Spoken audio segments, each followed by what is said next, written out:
Good morning friend, this is study point classes. दोस्तों, आप लोग जानते हैं कि हम लोग पढ़ रहे हैं उत्तराखंड का नवीन इतिहास। दोस्तों, उत्तराखंड का जो नवीन इतिहास है, यह जो पुस्तक है डॉक्टर यशवंत सिन्हा कटोच के द्वारा लिखी गई है।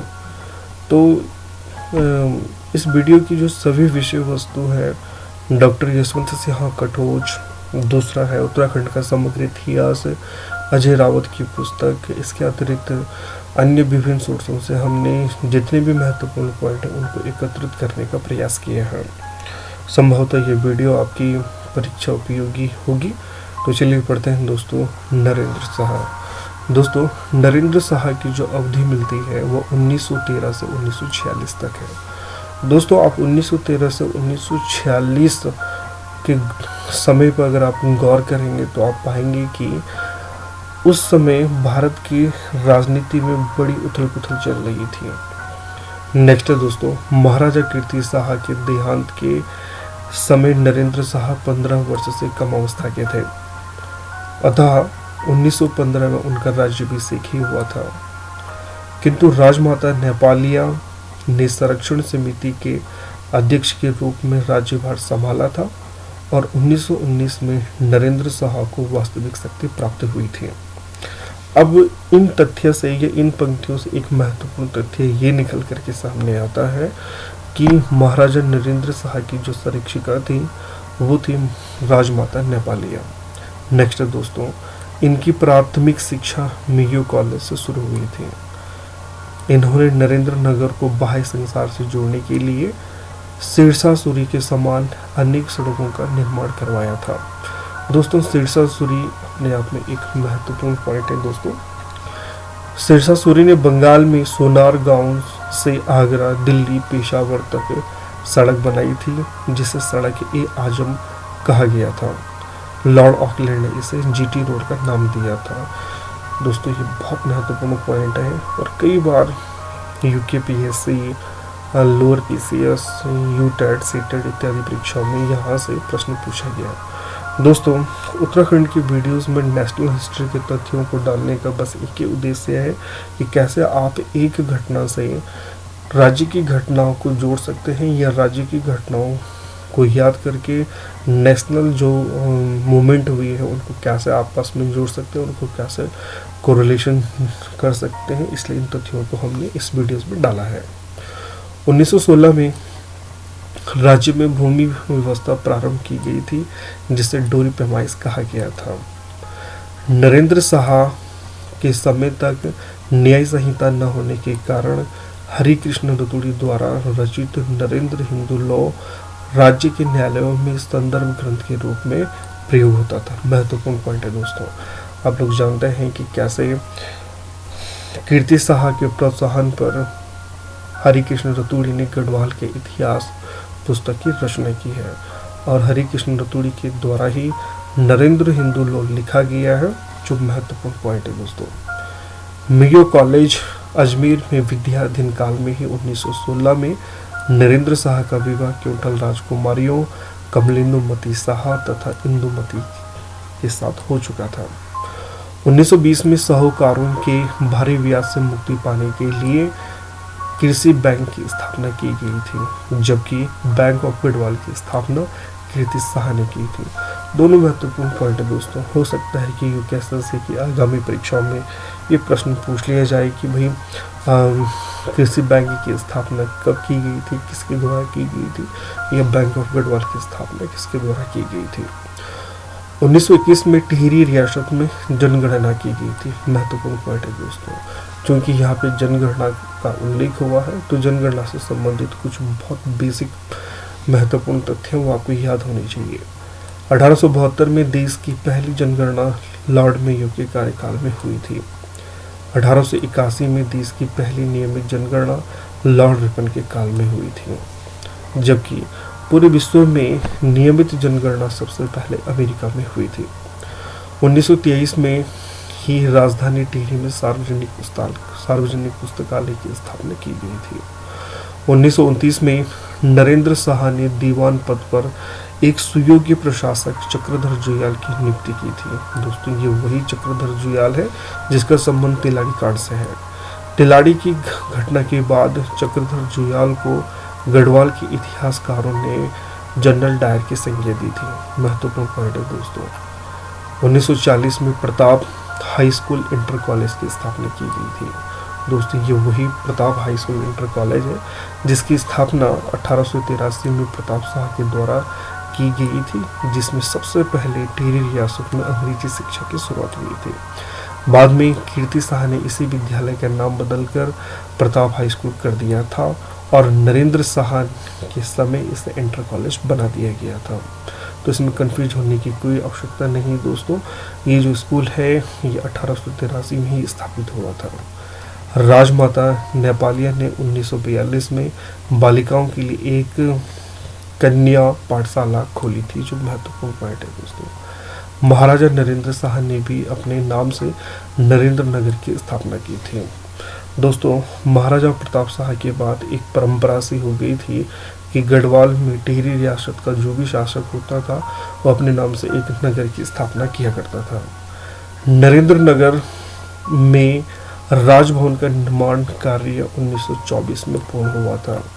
1925 में राजधानी नरेंद्र नगर से स्थानांतरित की गई थी। न्यायिक सुविधा के लिए नरेंद्र शाह ने परगनों में परगनाधिकारी नियुक्त किया था और सिविल एंड सेशन जज की अदालतों को भी स्थापित किया था। 1924 से 1942 तक नरेंद्र शाह ने देश विदेश की अनेक यात्राएं की। नरेंद्र शाह प्रायः देश विदेश की यात्रा पर रहते थे, जिससे कर्मचारियों को मनमानी एवं लापरवाही करने का अवसर मिल जाता था। नरेंद्र शाह के समय 3 राजनीतिक घटनाएं महत्वपूर्ण है। पहली दोस्तों रवाई कांड की घटना 1930 में, जिसे तिलाड़ी कांड भी कहा जाता है। दूसरा दोस्तों प्रजामंडल की स्थापना 1939 में और तीसरा दोस्तों श्रीदेव सुमन की मृत्यु 1944 में।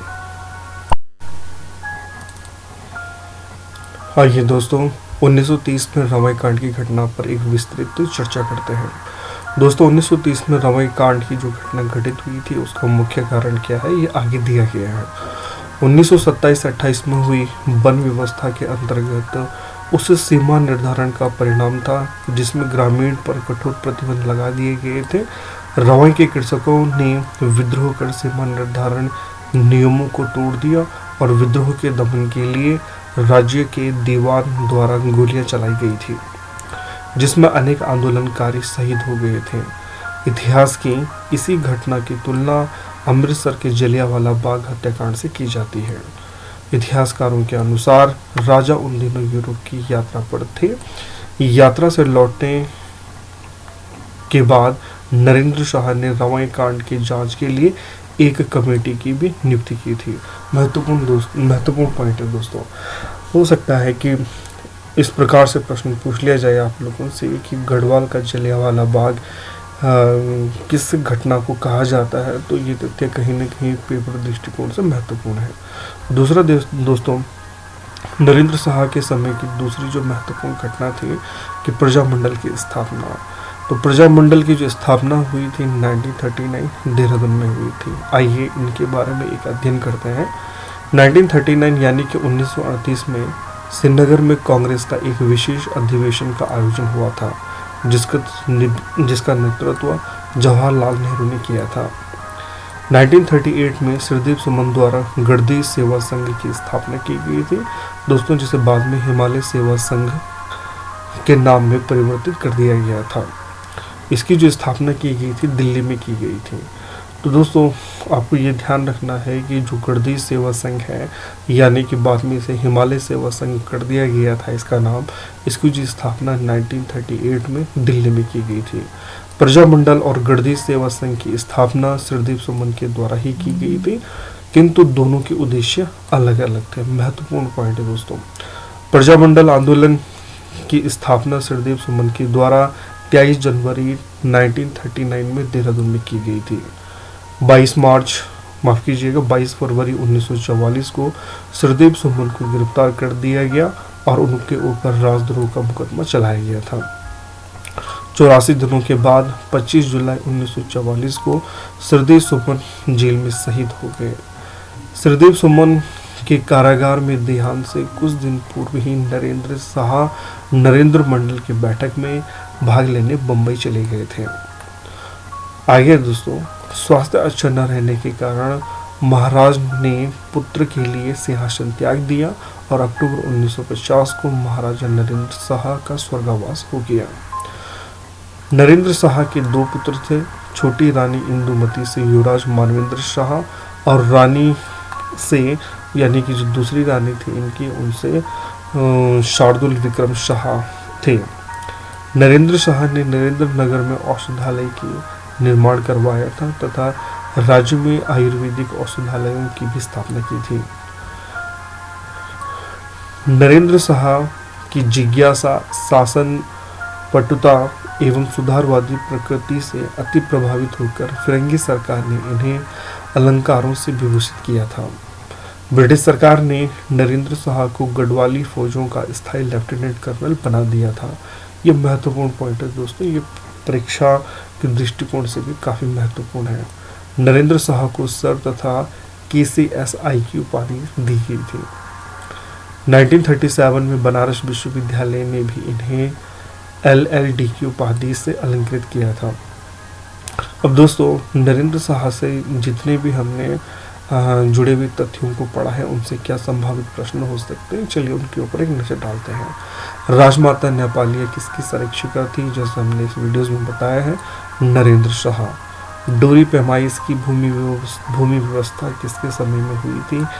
नरेंद्र शाह के समय में। नरेंद्र शाह के द्वारा कृषि बैंक की स्थापना कब की गई थी? 1920 में की गई थी। किस वर्ष राजधानी टिहरी में सार्वजनिक पुस्तकालय की स्थापना की गई थी? 1923 को।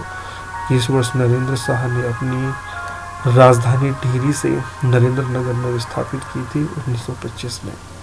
प्रजामंडल की स्थापना कब हुई थी? 1939 में। प्रजामंडल की स्थापना कहाँ हुई थी? देहरादून में हुई थी। रमाकांड की घटना कब घटित हुई थी? 1930 में। तो दोस्तों, ये थी नरेंद्र शाह से जुड़े हुए महत्वपूर्ण